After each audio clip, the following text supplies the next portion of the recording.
অনেক বছর আগের কথা। এক লোক ছিল খুবই ধনী, কিন্তু একই সাথে ছিল অত্যন্ত দানশীল। তিনি সব সময় চেষ্টা করতেন যেন তার দান কেউ জানতে না পারে। তিনি বিশ্বাস করতেন, আল্লাহর কাছে সবচেয়ে পছন্দনীয় দান হল সেই দান যা গোপনে করা হয়। প্রতিদিন রাতে শহরের গরিব মানুষদের দরজায় খাবার ও কিছু পয়সা রেখে আসতেন। কেউ কখনো তাকে দেখেনি। শহরের মানুষ এই অদৃশ্য দানকারীর জন্য দোয়া করত, কিন্তু কেউ জানত না কে সে। একবার শহরের এক যুবক ঠিক করল সে খুঁজে বের করবে এই রহস্যময় দানকারীর পরিচয়।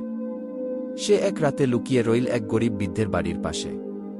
রাত গভীর হলে সে দেখতে পেল মুখ থেকে এক লোক এসে একটি থলে রেখে চলে গেল। যুবকটি ধীরে ধীরে তার পিছু নীল এবং অবশেষে চিনে ফেল সেই লোকটি শহরের বিখ্যাত ধনী হজরত উসমান রহ। পরদিন সকালেই সে পুরো শহরে এই খবর ছড়িয়ে দিল। সেই রাতেই হজরত উসমান রহ আর কোনো দরজায় থলে রেখে আসেননি। মানুষ বিস্ময়ে পড়ে গেল, কেন তিনি হঠাৎ থেমে গেলেন। কয়েকদিন পর এক মসজিদের ইমামের মাধ্যমে তিনি জানালেন, আমি দান করি আল্লাহর সন্তুষ্টির জন্য, মানুষের প্রশংসার জন্য নয়। যখন আমার গোপন আমল প্রকাশ পেয়ে গেল, আমি আশঙ্কা করি এতে আমার নিয়ত নষ্ট হতে পারে কি। এই কথা শুনে শহরের মানুষ আরও বেশি শ্রদ্ধা ও অনুপ্রেরণা লাভ করল। অনেকেই তার মতো গোপনে ভালো কাজ করা শুরু করল।